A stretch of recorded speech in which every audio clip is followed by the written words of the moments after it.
C'est la même chose.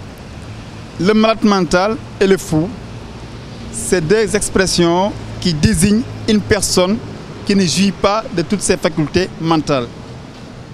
Fou, c'est un adjectif qui vient du nom folie. La folie qui est une maladie qui fait que l'individu se sépare de ses facultés mentales. Si d'aucuns trouvent le terme fou péjoratif ou bien méchant, nous, en tant que spécialistes, nous ne trouvons pas de problème dans ce sens. De toutes les façons, le fou, le malade mental, c'est deux expressions qui indiquent la même personne.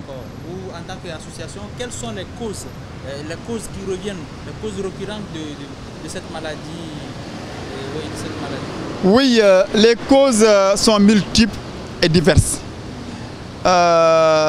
Il y a les problèmes liés à la vie. Vous savez, l'individu, il est nostalgique.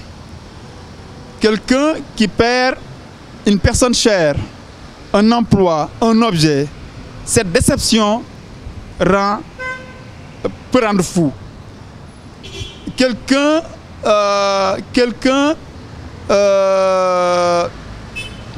qui a des difficultés, qui ne parvient pas à partager, à trancher. C'est une difficulté liée à la vie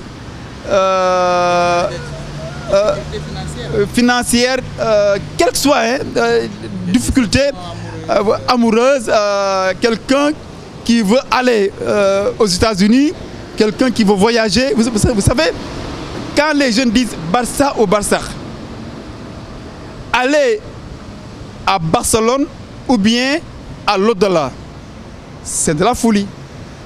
C'est de la folie. C'est une sorte de folie qui fait que les jeunes Africains se tuent en mer pour la recherche de l'emploi. Pour gagner, pour trouver de l'emploi, les jeunes sont prêts à mourir. C'est de la folie.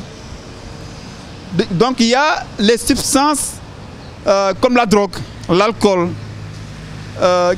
qui rendent fou. Il y a le chômage, les difficultés de la vie.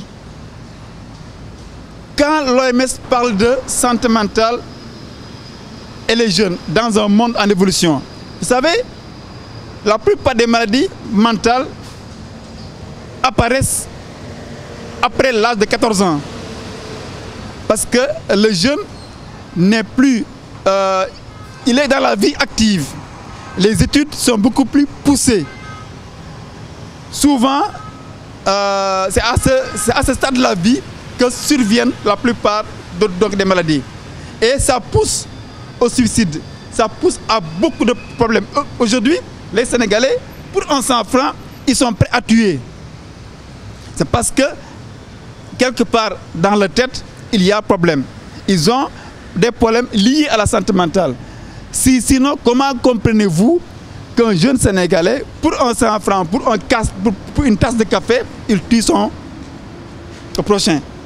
On a vu une dame, Idjatou Koulibaly, à qui qu'on a accusé de vouloir voler un enfant au poste de Médine.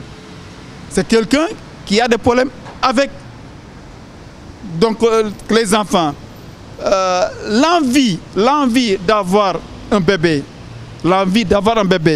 ça peut pousser à des problèmes de santé mentale. Les causes sont multiples. Les accidents de la circulation. Aujourd'hui, la route tue, mais la route rend fou également. beaucoup d'accidentés de la circulation, ils ont des problèmes de santé mentale. La conflit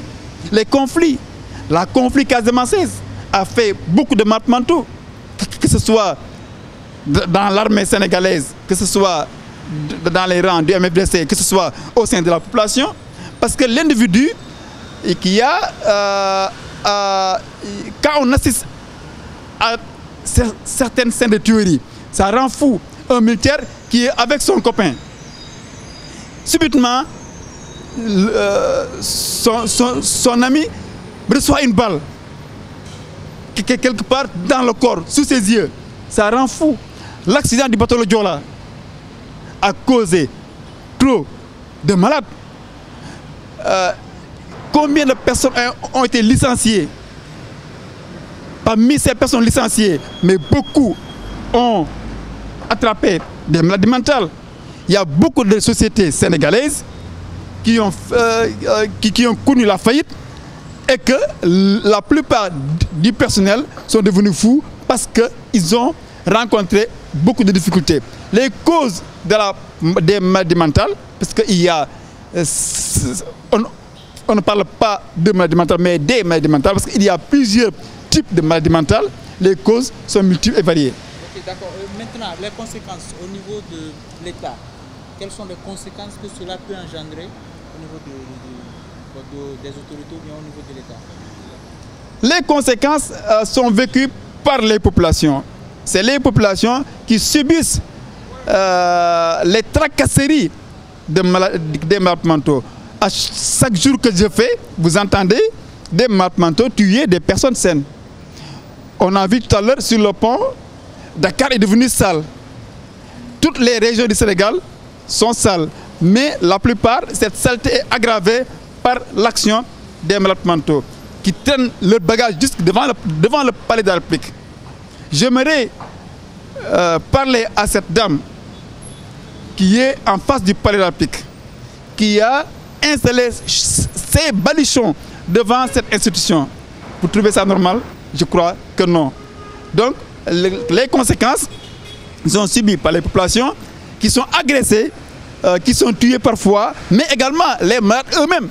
Parce qu'au Sénégal, il y a 11 malades mentaux qui ont été assassinés sauvagement. Et jusqu'ici, personne ne connaît ni les auteurs, ni donc, les criminels.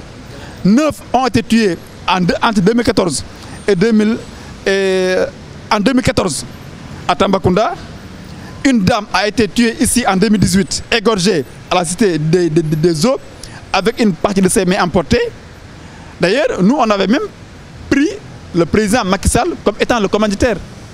On avait même porté plainte auprès du procureur de Rufisque pour assassinat de malades mentaux. Parce qu'il est inadmissible que 11 malades mentaux soient tués au Sénégal et qu'on ne puisse savoir ni les commanditaires, ni les assassins. C'est pourquoi on a dit au procureur de Rufisque que le commanditaire de ces tueries de malades mentaux, on l'a dit haut et fort, c'est le président Macky Sall. Qu'est-ce que le procureur nous a dit? Vous n'en avez pas de preuves. On leur a dit dans notre plainte que nous avons les preuves comme quoi que c'est le président Macky Sall qui a né le commanditaire.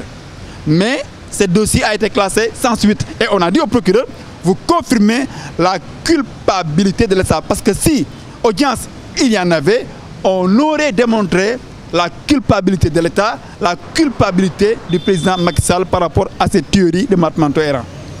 Votre association, quel est l'apport de votre association par rapport à cette cause? Oui, nous avons posé le débat, nous avons instauré le débat dans ce pays. Tout le monde reconnaît le droit des malades mentaux.